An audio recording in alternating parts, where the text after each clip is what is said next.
السلام عليكم.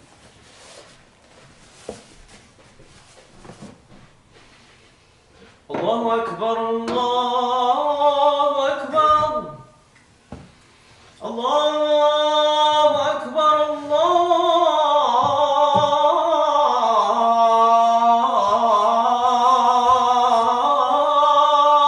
أكبر. أشهد أن لا إله إلا الله. أشهد أن لا إله إلا الله. أشهد أن محمدا رسول الله. أشهد أن محمدا رسول الله. حي على الصلاة.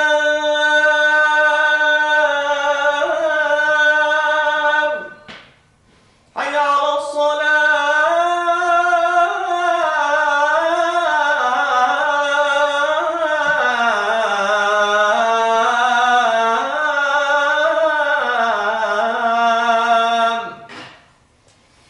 حي على الفلاح.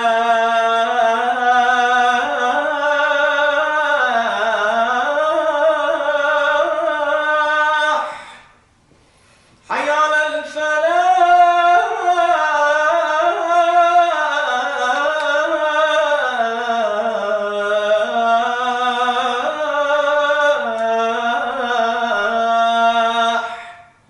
الله أكبر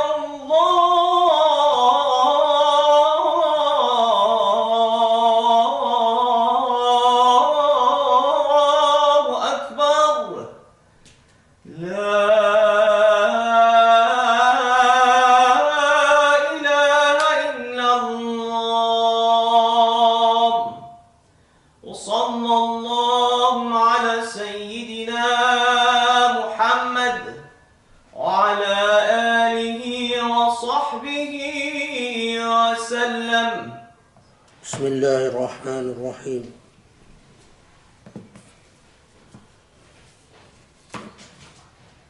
بسم الله الرحمن الرحيم، والحمد لله رب العالمين،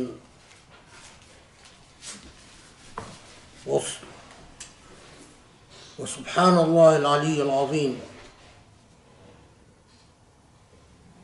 لا إله إلا الله وحده لا شريك له. اللهم صل وسلم وبارك على حبيب قلوبنا أبا القاسم النبي الأمين المرسل رحمة للعالمين، خاتم الأنبياء والرسل أجمعين، وعلى آله الأطهار الميامين، وعلى صحبه المختارين، وعلى من اتبعه بإحسان إلى يوم الدين.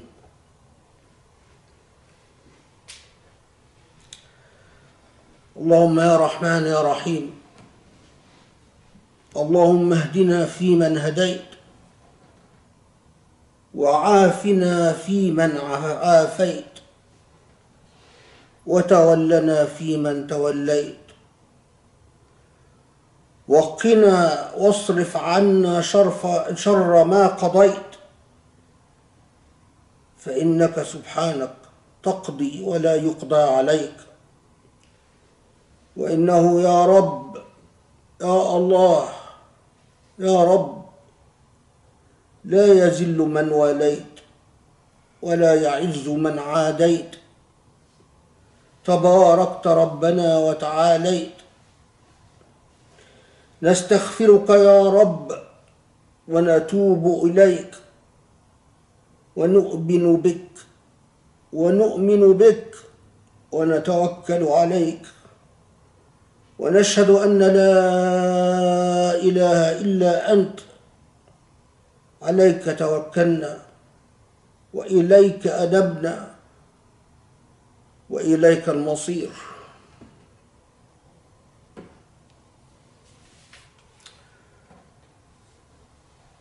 I apologize for the delay. Technical difficulties. Sad reality is something like the Usuli Institute, as usual, is underfunded. And if it wasn't underfunded, it would be able to hire a tech person who would take care of these matters every time we appear. But what do? This is the choice of the ummah, not our choice. This is the choice of the ummah, not our choice. When people wonder about technical difficulties and why this or that is delayed, or why the sound quality is this or that, it is not the choice of the people who are involved with the Usuli Institute. It is the choice of the ummah that the Usuli Institute serves. Sad reality is, as everyone in the Usuli Institute knows, there were even the type of person that could have locally removed so many burdens and could have helped in so many ways. But the habits and the toxicity and the lack of ethics of this ummah made this person renege on promises and go away. This is first. Second, because of the choices of the ummah and because we are underfunded and because there are technical difficulties, because we are underfunded,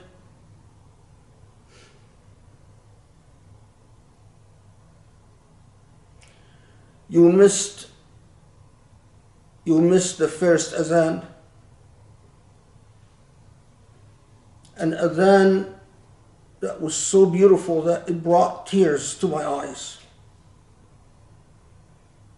May Allah bless and reward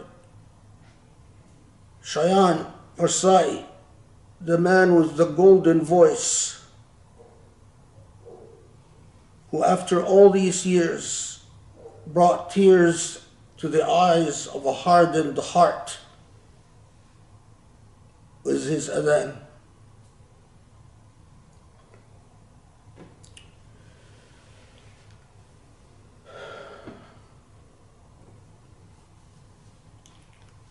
I must start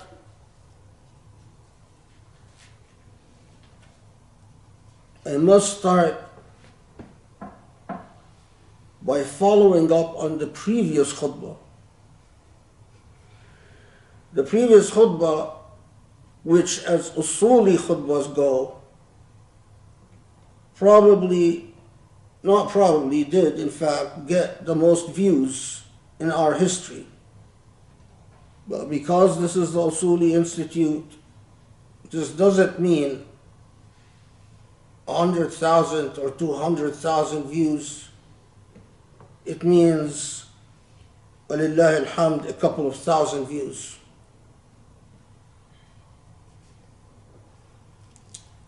Anyway, for whatever it's worth, it was the khutbah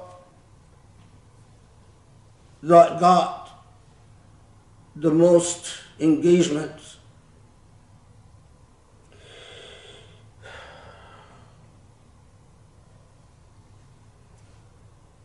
and raised so many issues that I want to try and unpack in this khutbah. I really appreciate, and I was truly heartened and touched by so many people who worried that I will suffer a heart attack, that I'm so upset that I might get a heart attack and die. And I was very touched by that.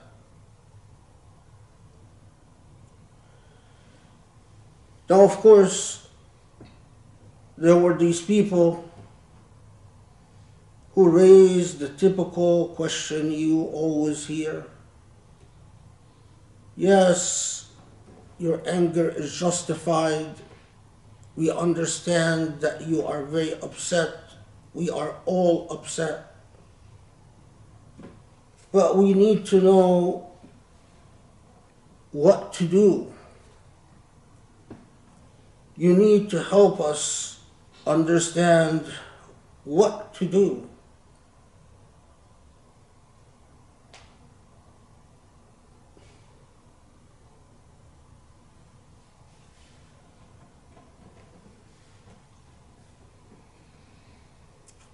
Perhaps a fair question,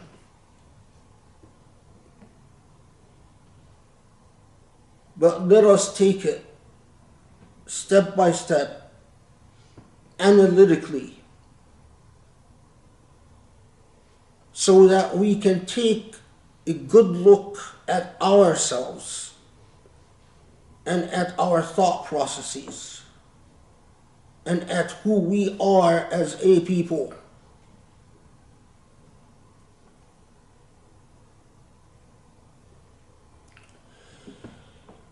SubhanAllah,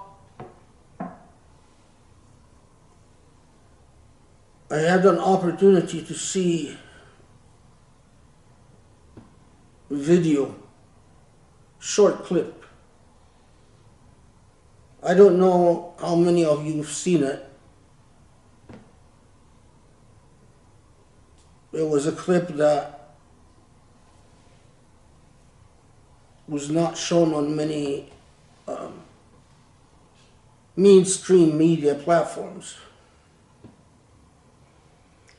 A Palestinian fighter during battle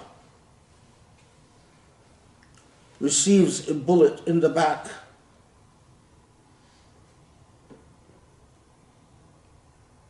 And the Israelis continue shooting at him. But he pulls himself after falling on the ground and does not surrender to death until he is in a sujood position, prostrating before Allah subhanahu wa ta'ala. And then he dies in sujood.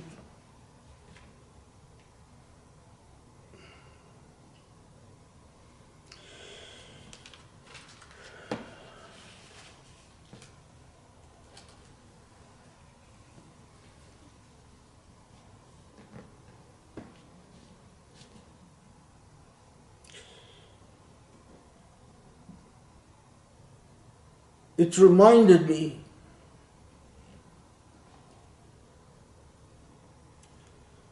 when Sayyidina Yusuf alayhi salatu wassalam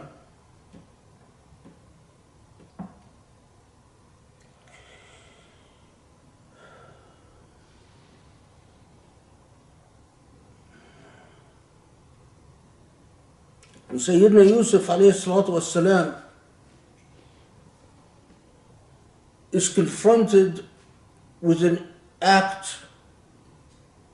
of clear injustice. He is raised in the household of the Pharaoh of Egypt and then seduced by the wife of the Pharaoh, and he refuses to surrender to her.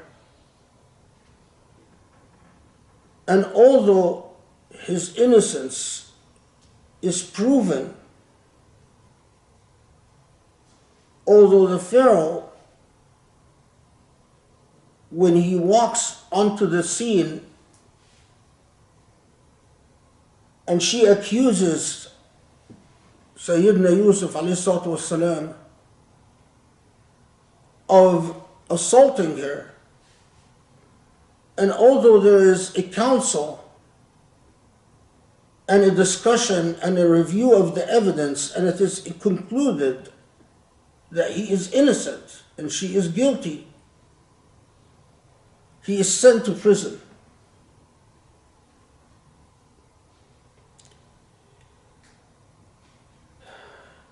And in prison,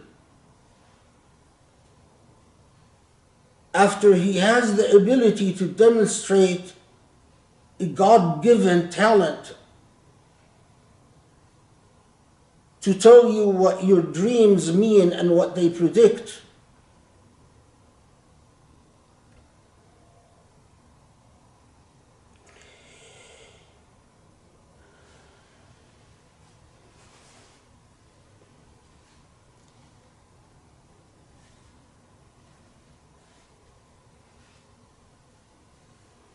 what does Sayyidina Yusuf say at this point? He is in prison. He is in prison and he knows that he is unjustly in prison. And what the argument that is presented in the mouth of Sayyidina Yusuf alayhi salatu wasalam at this point is stunning.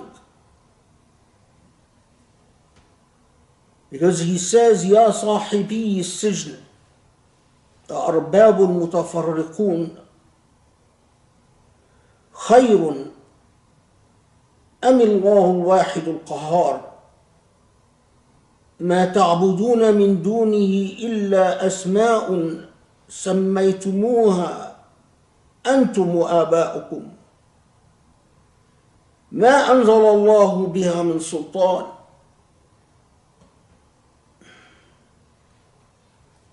His comment is think, ponder. Is it better to worship the one and only, or to worship the gods of your own making, the gods of your own invention, the gods of your own fears, the gods of your own anxieties, the gods of your own ego, the gods of your own weakness? What is the relation? He is in prison because of an injustice. And what he comments on is whether you worship one God or many gods.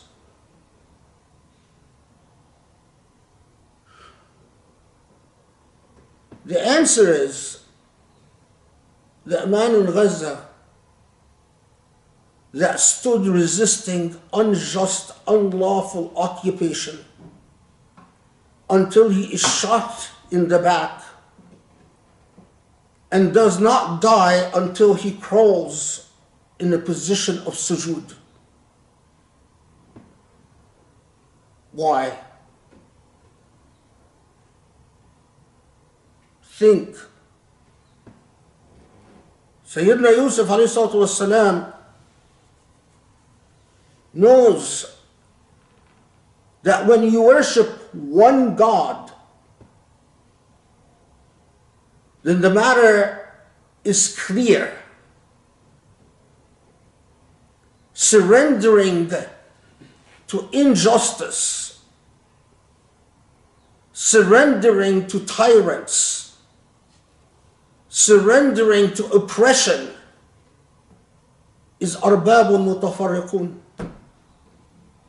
is surrendering to shirk, to associating partners with Allah subhanahu wa ta'ala. The matter is clear. If you worship one God, although you know that the consequences of standing up to injustice is going to be a prison, or worse, your path, your chart, your course is clear.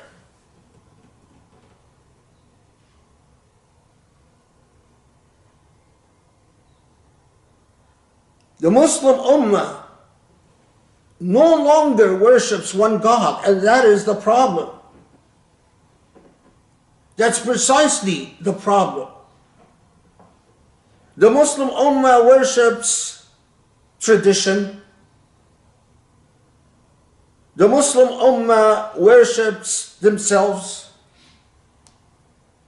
The Muslim ummah worships material wealth. The Muslim ummah worships careers. The Muslim ummah worships showing off and public appearance. The Muslim ummah worships pietistic affectations. The Muslim ummah worships pretend plays. The Muslim ummah worships all types of things but Allah. Because if they worship Allah subhanahu wa ta'ala, their path, the course of their life, their moral choices would be abundantly clear.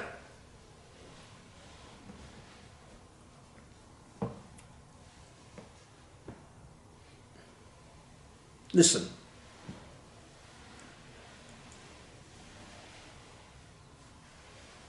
In the midst of the horror of Gaza, the so-called custodians of the two holy sites, who are in reality the occupiers of the two holy sites, the authority, the power that colonizes the two holy sites on behalf of the West and for the West. But the Al Sauds would not cancel their entertainment program.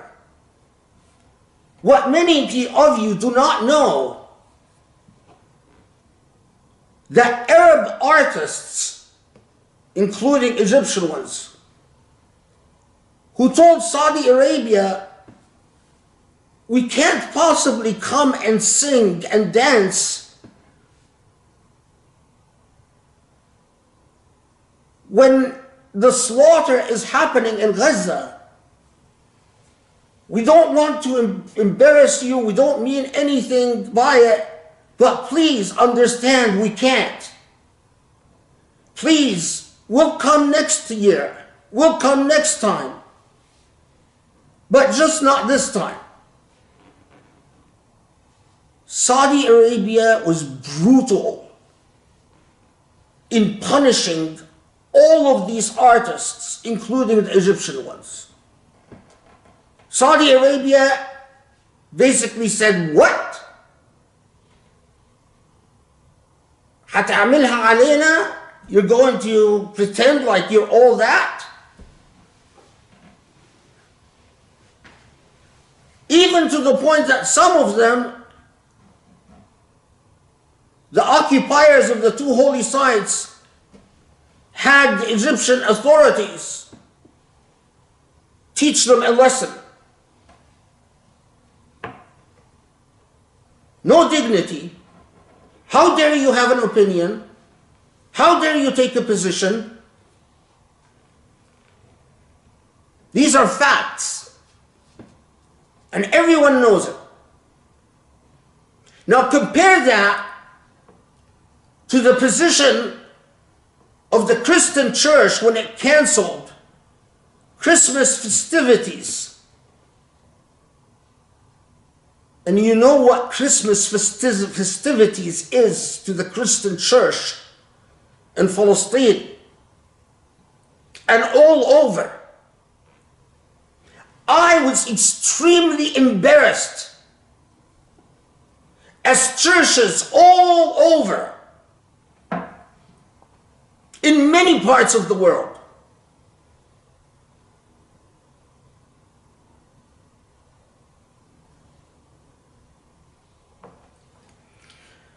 canceled festivities because of what's going on in Gaza. But the so-called custodian of the two holy sites, and how many of you, as a result of what the custodians, occupiers of the two holy sites do, decide no Umrah, no Hajj anymore? How many?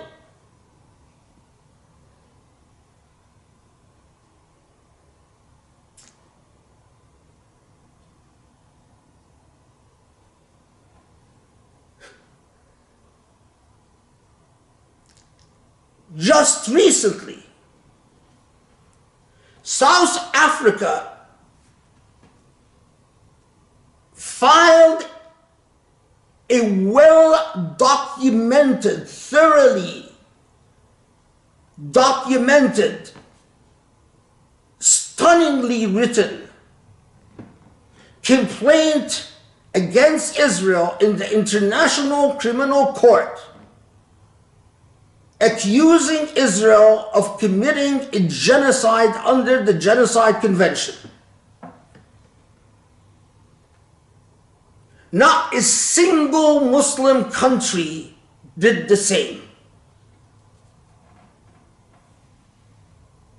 Not a single Muslim country did the same.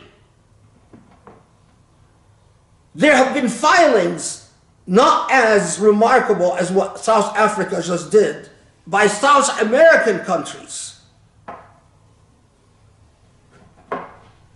But all the Muslim Union, all the Muslim nations that come together in conferences, and Sheikh Battikh and Sheikh Rumman and Sheikh Moz and Sheikh Kumitra, all the Battikh sheikhs,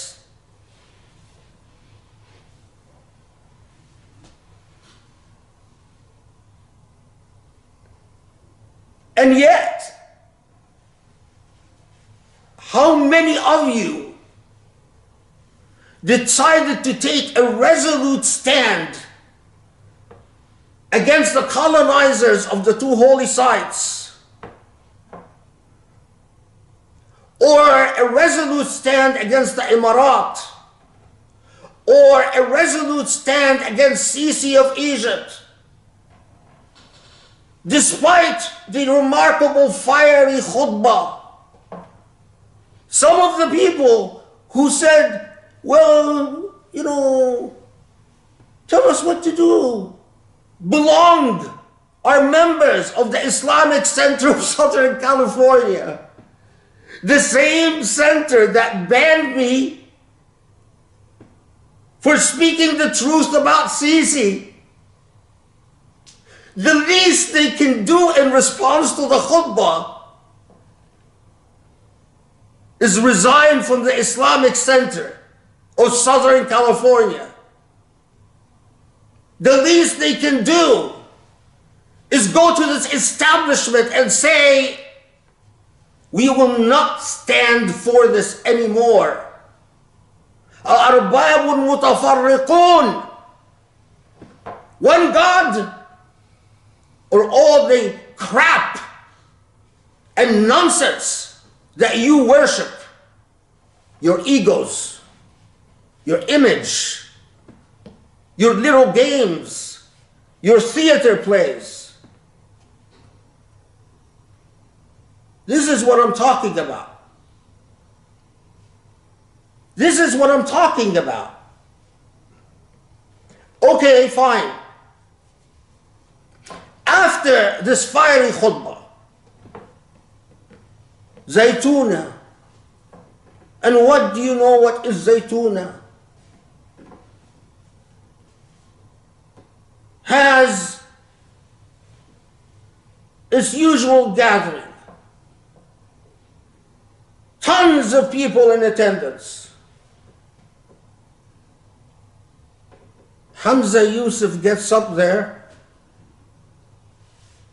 and starts with his usual nonsense. His usual arbabun mutafarriqun. His usual separate gods.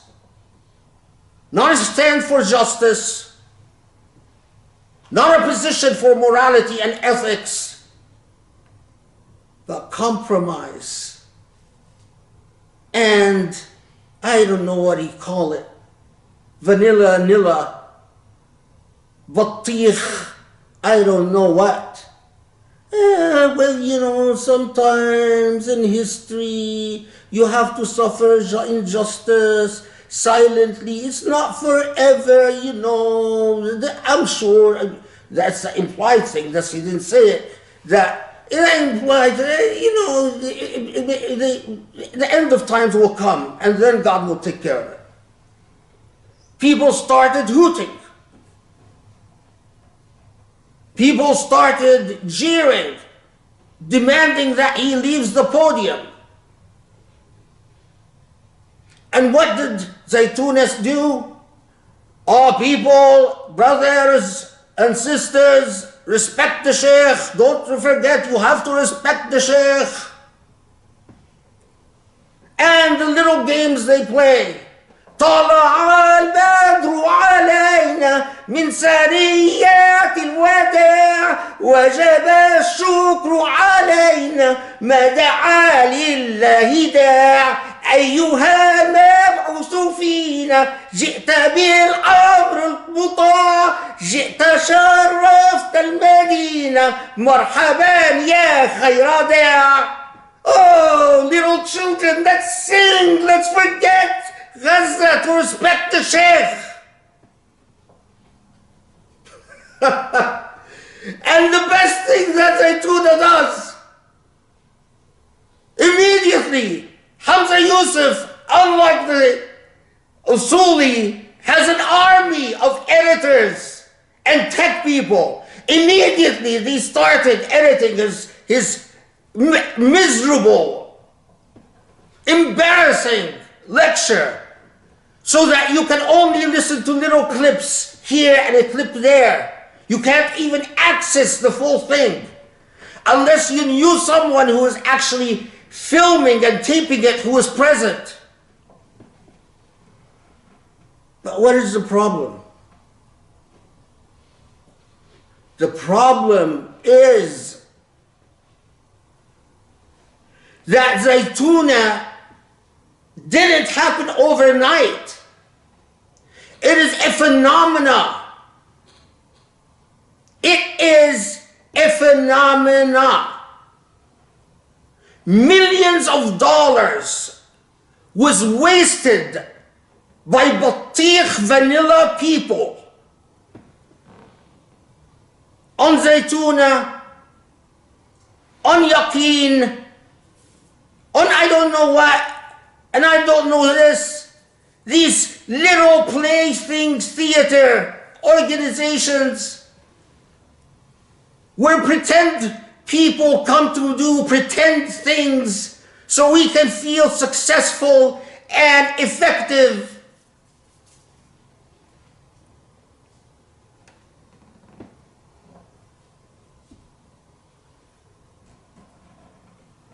So, what was the khutbah saying? For those who want practical things, listen to what I said carefully. If we were an educated people, we could have compared line by line, theme by theme, what the Nazis' propaganda said about butchering Jews, and shown to the world that it is identical to what the Israelis are saying about Palestinians. Even down to the recent New York Times article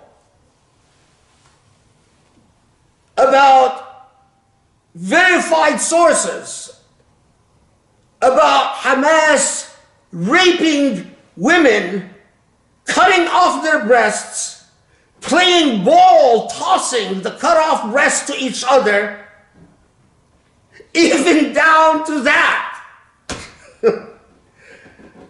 Okay? So how many of you listen to the khutbah? How many of you even made the nuanced, serious determination that you're going to learn Hebrew? You're going to master Hebrew.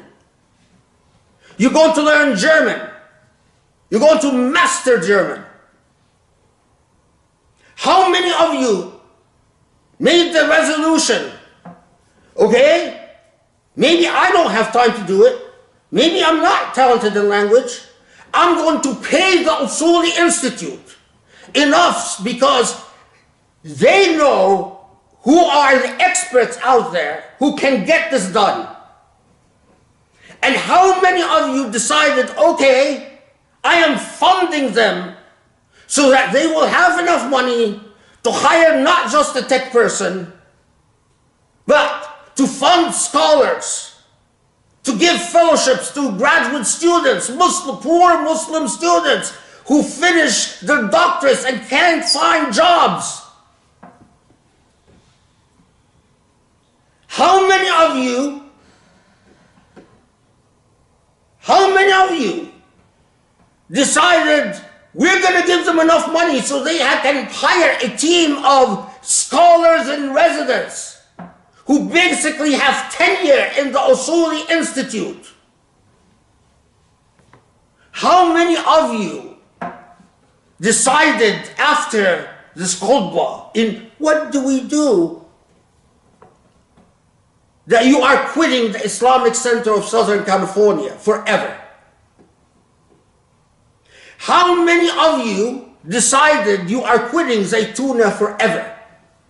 How many of you even internally realized Hamza Yusuf is no sheikh?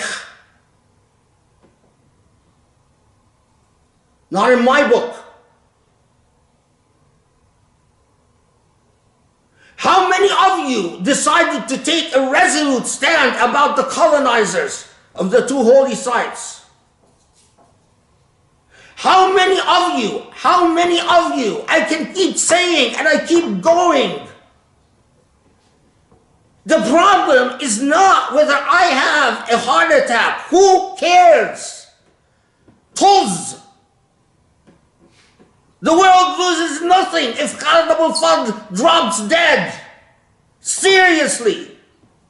I'm not even worth anything. Nothing. That's not the issue.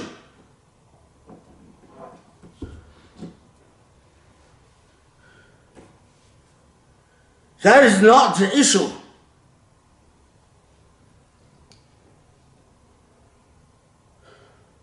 The issue is that you understand that it's not just about feeling bad. Listen to what I am saying. Listen. How many of you decided that you are going to graduate top of your class, law school, and you are going to go and do fellowships with the International Criminal Court and be so stellar that when the time comes, you can actually help draft an technically impressive, wallahi al-azim, Allah who witnesses, if entire 100 zaytunas were put together for 100 years, they wouldn't be able to draft a criminal complaint like the criminal complaint just filed by South Africa in the International Criminal Court of Justice. And you are wasting millions of dollars on Sheikh this and Sheikh that. All the pietistic affectations, let's sing Tala al-Badr alayna, let's be brothers and sisters, like kindergarten, let's hold hands and sing.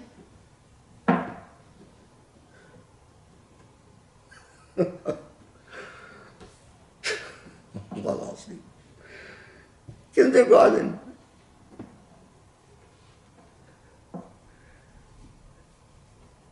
Not 100 zaytunas. Not 1,000 yaqeens. Yaqeen Institute.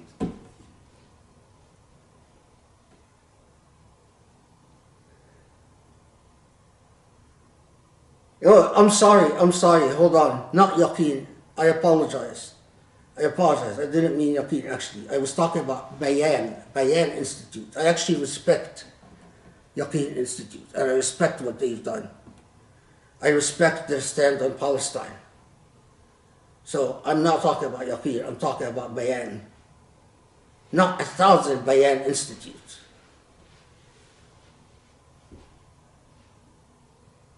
Let's make that very clear. My apologies to Yaqeen, because they are brave speakers for truth, at least over Gaza. What? 1,000 bayans couldn't. They don't even live in the same world. So how many of you made the determination to become Nur al-Raiqat? You know what? I don't care that her hair shows. I don't care, as some good brothers told me, her cleavage shows. I don't care. I don't care. And if you care, shame on you. Because what matters is the quality of her intellect and what she offers. Allah al-Wahid al-Qahar, the only God and God's just cause, because God's cause is justice. So I am saying it to the world. I don't care that she's showing cleavage. That's between her and Allah subhanahu wa ta'ala.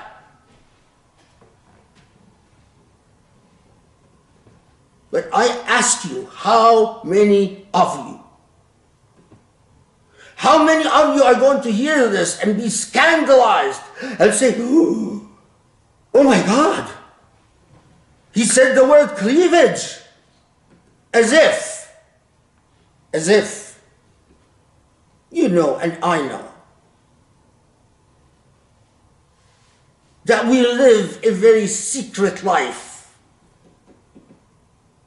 So many kids, Muslim kids, come to me in private, Sheikh, I have a problem. Because their parents won't let them get married. Because their parents are holding on to worn out traditions. So they leave their kids frustrated and forced to do things that they're not proud of. And by that I mean porn.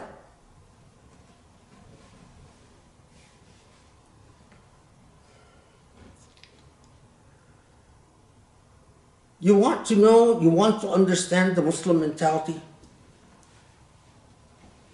You want to understand what this khutbah was talking about? In the midst of all of this, in the midst of the daily slaughter, I saw just either yesterday or the day before an image of mothers with their children. There were about, I don't know, a whole bunch of them. I didn't count. It was too much. But mothers with their children and their babies, all dead. Some of the babies had their brains actually spilled on the ground. Children, clearly blown to pieces. Arms missing, heads missing, unrecognizable, mothers and children all over.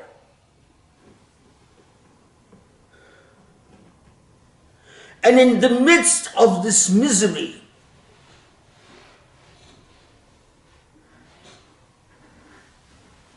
very famous, I don't know, Kuwaiti, Saudi group called Rust. Do you know what they are busy with? Protecting the Muslim frontier from the evil Shia.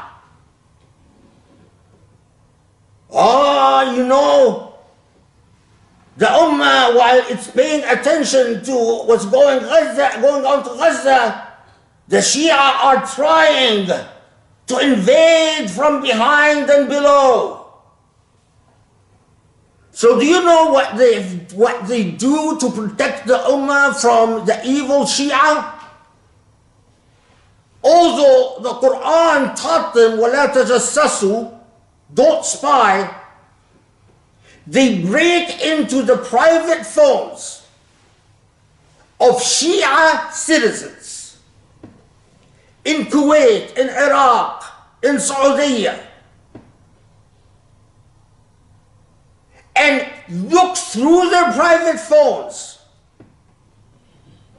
and then expose whatever they find to the great guardian ummah.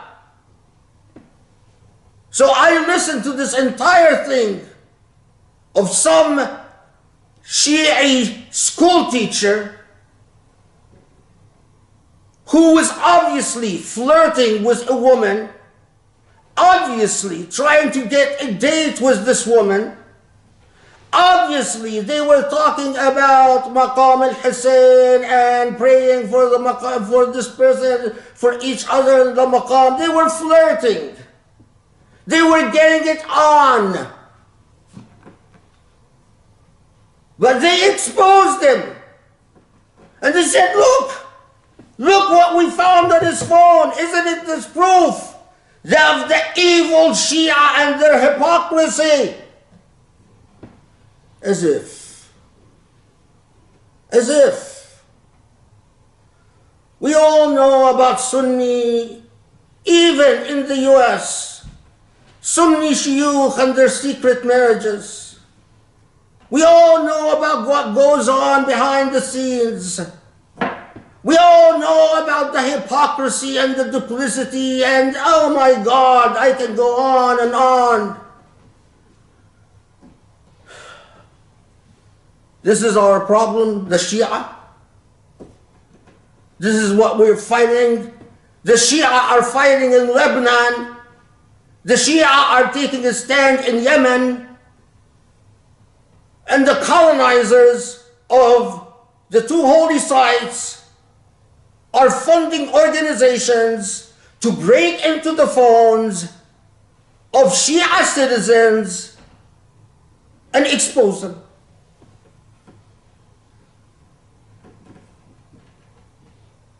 How many of you are outraged by this? How many of you are truly outraged by this?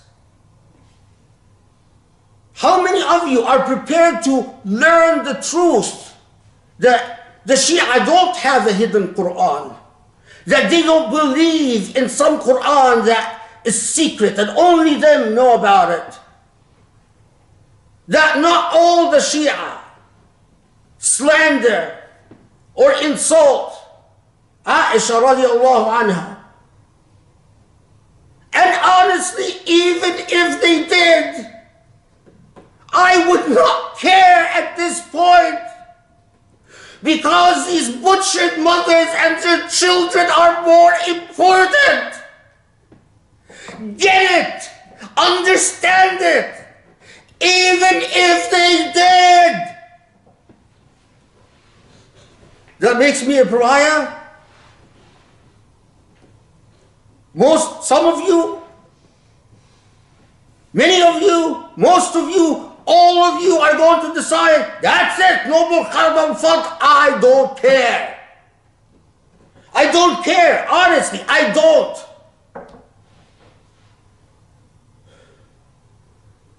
These popularity games mean nothing to me. Nothing. أقول قولي هذا وأستغفر الله لي ولكم أسأل الله يستجب لكم.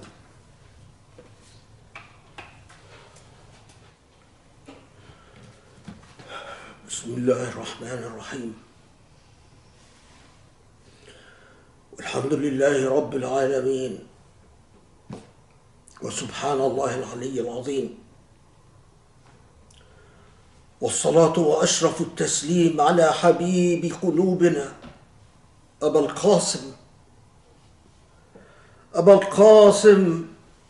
النبي الأمين الطاهر المكين. يا رسول الله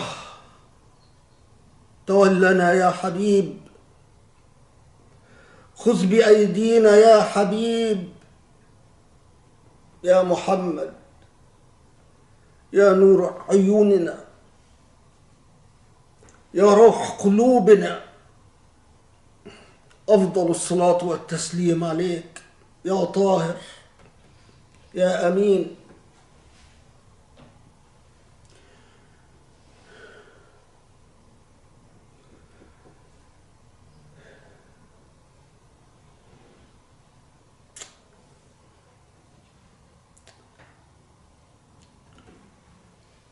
So the New York Times has a front page story. Sexual violence by Hamas. How Hamas uses rape.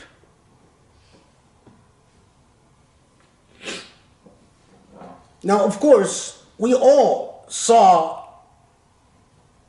the women when they were released by Hamas. And these supposed rape victims were blowing kisses and farewells. And whatever syndrome.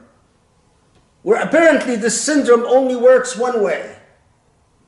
That syndrome that makes captives fall in love with their captors works one way. Because it doesn't work when the captors are Israelis and the captives are Palestinians. Palestinian captives emerge from Israeli captivity with bruises, broken bones, destroyed souls, So apparently the syndrome only works when the captives are white women and the captors are the evil Arabs, the guerrillas, the barbarians. Never mind. But the New York Times says this is a deep investigation based on reliable sources. You read the story carefully, and they say, we've seen rape videos that no one else has seen of all the human rights organizations that I work with.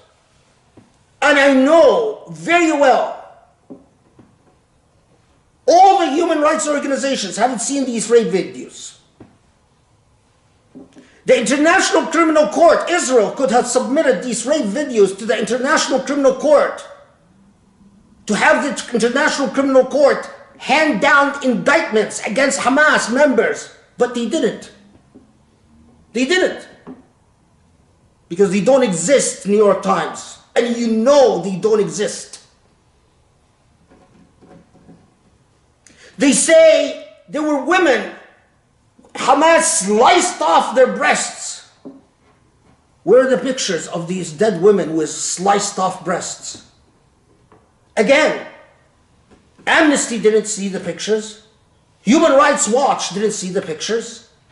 The International Criminal Court of Justice didn't see the pictures. No one has seen the pictures. But New York Times tell us they have seen the pictures. Oh, MashaAllah. Subhanallah. The New York Times just has powers that old established organizations like Amnesty and Human Rights Watch just don't have. Human Rights Watch funds an army of investigators bigger than the New York Times. Bigger, literally. Full-time investigators. And they can't get access to what the New York Times has. The New York Times tells us reliable sources. And when you read the story carefully, you discover the reliable source is an Israeli woman who's not a rape victim herself, but she claims that actual rape victims told her.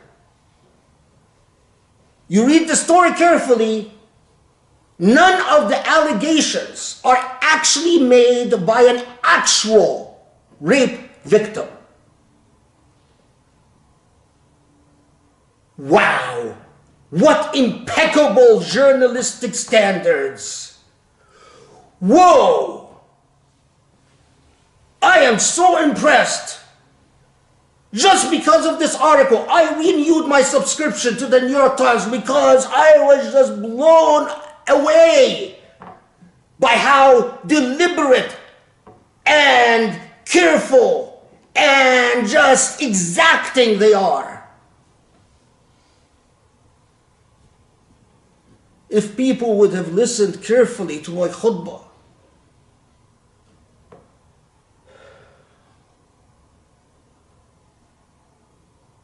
you would understand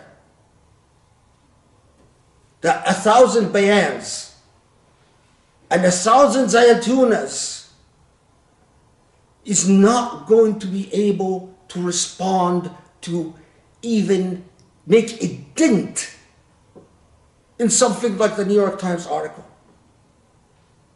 That a single Rashid Khalidi has more power in his pen than entire Zaytuna together, put together. How much did it cost to create a Rashid Khalidi? How much did it cost to create Noura Urayqat? And here's the real doozy. All the money that went into creating a Rashid Khalidi, All the money that went into creating a Noor Araiqat was not Muslim. I am certain that most, if not all the money was fellowships, in many cases created by Jews. So does this tell you what the khutbah was about? Does this finally explain everything?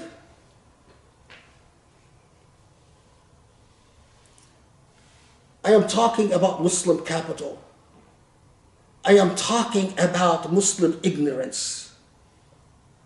I am talking about not just capital, but how the average Muslim decides their sense of priorities and sets their standards, what they expect of themselves and of their children and of their friends and of their organizations.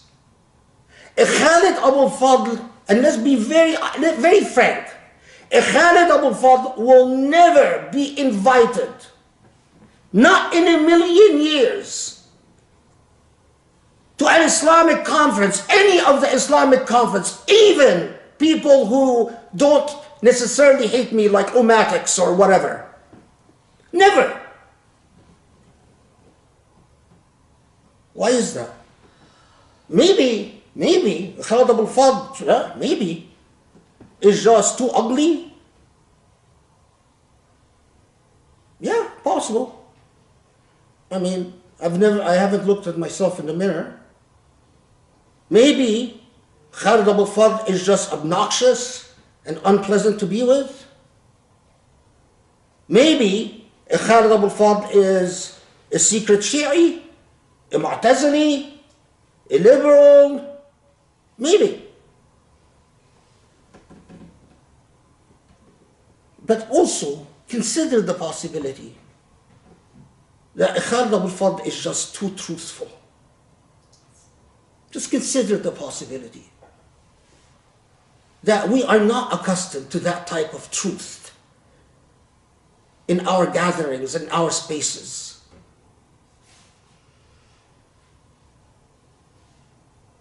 This is what I'm talking about.